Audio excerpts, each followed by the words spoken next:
Hi hello నమస్తే welcome to my channel తెలుగమ్మాయి blogs. ఈరోజు మనం యారాడ బీచ్కి దగ్గరలో ఉన్న దుర్గాలమ్మ అమ్మవారి టెంపుల్కి వెళ్తున్నామండి. ఇలా స్ట్రైట్గా వెళ్ళిపోవాలి. ఇది బీచ్కి ఆపోజిట్ రోడ్లోనే ఉంటుంది. స్ట్రైట్గా వెళ్ళిపోయి రైట్ తీసుకుంటే టెంపుల్ వచ్చేస్తుంది. ఈ టెంపుల్కి వచ్చి ఏం కోరుకున్నా సరే కంపల్సరీ నెరవేరుతుంది అని చెప్పి ఇక్కడ ఉన్న గ్రామస్తులందరి నమ్మకం అండి. కొన్ని వందల సంవత్సరాల క్రితం అమ్మవారు యారాడ సాగర తీరాన చిన్న విగ్రహంగా వెలిసారంట. ఇది చూసిన గ్రామస్తులందరూ అమ్మవారికి చిన్న గుడిని కట్టి పూజించేవారంట.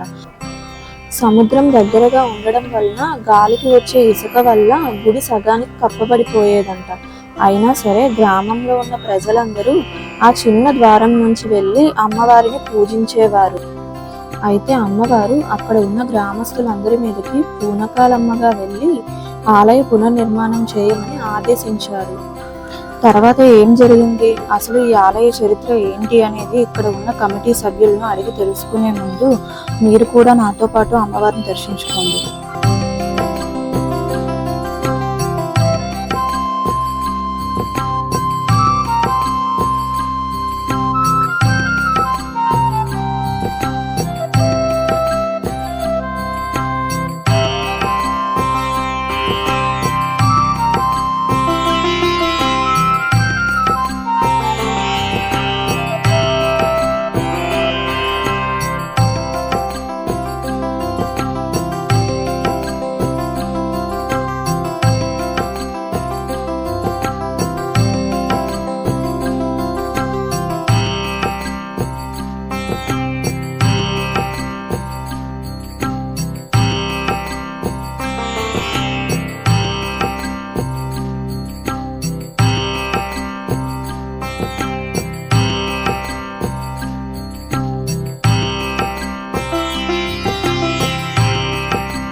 అమ్మవారి ఆలయ స్థల పురాణం ఏంటి అనేది ఇక్కడ ఉన్న ఆలయ కమిటీ సభ్యులను అడిగి తెలుసుకుందాం. ఓకే సార్, అంటే టెంపుల్ ఎప్పుడు స్టార్ట్ చేశారు ఏంటి అనేది స్థల పురాణం గురించి చెప్పగలరా? అంటే ఈ యొక్క మందిరం 150-200 సంవత్సరాల చరిత్ర కలిగిన మందిరం అమ్మ. ఇది యారాడ గ్రామ దేవత శ్రీ దుర్గాలమ్మ అమ్మవారు అంటారు. అంటే సుమారుగా యారాడ నుంచి ఇక్కడికి 2 కిలోమీటర్ల దూరం ఉంటుంది. ఇది గ్రామ దేవత. అయితే ఆ 200 సంవత్సరాల నుంచి కూడా గ్రామస్తులందరూ కూడా పండుగలు చేయడం, ఉత్సవాలు చేయడం జరిగేది. ఇది ఊరికి చాలా దూరంగా ఉండేది. అయినప్పుడు కూడా గ్రామస్తులకి ఈ అమ్మవారు అంటే చాలా మంచి ఇష్టం, నమ్మకం కూడా. అలా జరుగుతూ 2009 ఎండింగ్ 10లో ఇది రీకన్స్ట్రక్షన్ చేయడం మొదలుపెట్టాం. దీనికి గ్రామం నుంచి ఆ గ్రామంలో ఉన్నటువంటి ఆల్ కమ్యూనిటీస్ ఒక కమిటీగా ఏర్పడి గ్రామ దేవతల గుడిని కట్టాలని చెప్పేసి ఒక నిర్ణయం తీసుకొని ఈ సుమారుగా ఆ రోజులు చేసేటప్పుడు ఇక్కడ రోడ్లు కానీ, వాటర్ సప్లై కానీ, లేదంటే మెటీరియల్ ఏ రకం తీసుకురావడం చాలా ఇబ్బందులు పడేవారు. ఆ టైంలో మరి అమ్మవారిని గ్రామానికి మరి అందరికి కూడా ఇష్టం కనుక ఏ రకంగా నిర్మాణం చేయాలని చెప్పేసి బీచ్కి సముద్ర భాగంలో, ఇప్పుడు సౌత్ భాగంలో ఉంటుందమ్మా, దీనికి నిర్మాణం చేసేటప్పుడు సముద్రం వల్ల విగ్రహాలు అవి ఫెయిల్ అవుతాయని చెప్పేసి, లేదంటే సిమెంట్ వల్ల ఫెయిల్ అవుతుందని చెప్పేసి ఎస్కోట బొద్దాం అనే ఊరు నుంచి అక్కడి నుంచి రాయి తీసుకురావడం జరిగింది. ఎందుకంటే మా ఊర్లో రాయి కూడా పనికిరాదని చెప్పేసి కొంతమంది ఇంజనీర్లు చెప్తే ఎస్కోట వెళ్ళి అక్కడ ఒక్కొక్క స్టోను సుమారుగా 300 రూపాయలు పడింది. ఆ రాయిల్ని ఊరందరూ కూడా 1, 2, 3 చొప్పున కొనుక్కొని సుమారుగా 3 రోజులు ఇంట్లో పూజలు చేసుకుని వారే నెత్తి మీద మోసుకుంటూ తీసుకొని ఈ గుడికి రావడం జరిగింది. ఆ రకంగా ఈ యొక్క గుడి నిర్మాణం చేయటానికి చాలా బాధలు పడ్డాం. దీనికి మరి ముహూర్తాలు కానీ ఏ రకమైనా సరే మాకు ధైర్యంగా కసింకోట పంతులు గారు, రామాచార్యులు గారు మాకు ధైర్యాన్ని ఇచ్చారు. ఎందుకంటే ఇక్కడ కొన్ని ప్రాబ్లమ్స్ కూడా జరిగాయి అగ్రికల్చర్ వల్ల. ఓకే. ఆ విషయాల్లోనే కొన్ని చరిత్ర ఉంది దానికి. వాళ్ళు ఏంటంటే లోపల టెంపుల్ కట్టడం వల్ల ఈ అమ్మవారు పడమరకు భాగాన ఉంటది. వాళ్ళ టెంపుల్ కి ప్రాబ్లం వస్తుందని చెప్పి వాళ్ళకి ఎవరో తిరుపతి సపతులు చెప్పారట. దాన్ని ఈ అమ్మవారి గుడిని తూర్పు భాగాన్ని మార్చేద్దామని వాళ్ళు ఇండైరెక్ట్ గా ప్లాన్ చేశారు. దానివల్ల ఈ అమ్మవారికి చాలా అహంకారం వచ్చేసి మా గ్రామంలో చాలా మంది మీద పూనకాలకు రావడం జరిగింది. ఇది ఇప్పుడు 2009 ఎండింగ్ లో డిసెంబర్, అక్టోబర్, నవంబర్, డిసెంబర్ టైంలో జరిగింది. అది ఏం జరిగిందో ఏంటంటే తెలియక గ్రామస్తులందరూ చాలా భయాందోళనకు గురయ్యి అందరం కూడా గ్రామంలోకి ఇక్కడ రావడం జరిగింది. కొంతమంది పూనకాలుగా వచ్చినటువంటి ఏమన్నారంటే, నాకైతే గుడి నిర్మాణం కావాలి, దీన్ని ఈ స్థానాన్ని లేకుండా వేరే వాళ్ళు ప్రైవేట్ వాళ్ళు చేస్తున్నారని చెప్పేసి ఆమె చాలా అహంకారంగా రావడం జరిగింది. దాని మీద అప్పుడు ఆ రోజు 12 సంవత్సరాలకు ఒకసారి ఏకాదశి వస్తుంది, అయినప్పుడు కూడా ఆ రోజే శంకుస్థాపన చేస్తానని చెప్పేసి ఆ పూనకాలుగా వచ్చినటువంటి మహిళలు వాళ్ళ చేతుల మీదే ఆ గుణపాలు పారలు పట్టుకొని మా ద్వారా సిమెంట్, కాంక్రీట్, గమ్మెలై రప్పించి ఆమె వాళ్ళ పూనకాలు వచ్చినటువంటి వారు శంకుస్థాపన చేయడం జరిగింది.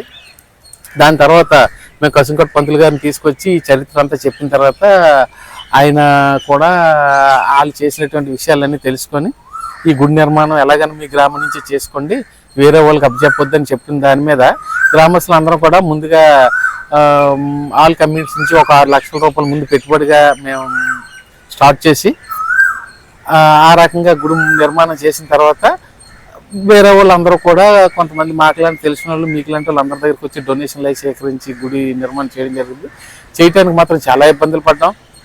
ఈరోజు అయితే ఈ రోడ్లు ఇవన్నీ వచ్చాయంటే చాలా మందికి తెలియదు. గతంలో ఆ 10 సంవత్సరాల బ్యాక్ చూసినటువంటి వారికి వీళ్ళకి చూస్తే ఆ వేరియేషన్ తెలుస్తుంది. మరి అయితే ఒకటి ఏంటంటే ఈరోజు సుమారుగా 2 కోట్ల రూపాయల ఖర్చుతో ఇది చేయడం జరిగింది. ఏదైతే చిన్న అమ్మవారుగా ఉండేదో దాన్ని విశాఖపట్నం జిల్లాలోనే ఇంత మండపం, ఇంత లొకేషన్ ఉండదు.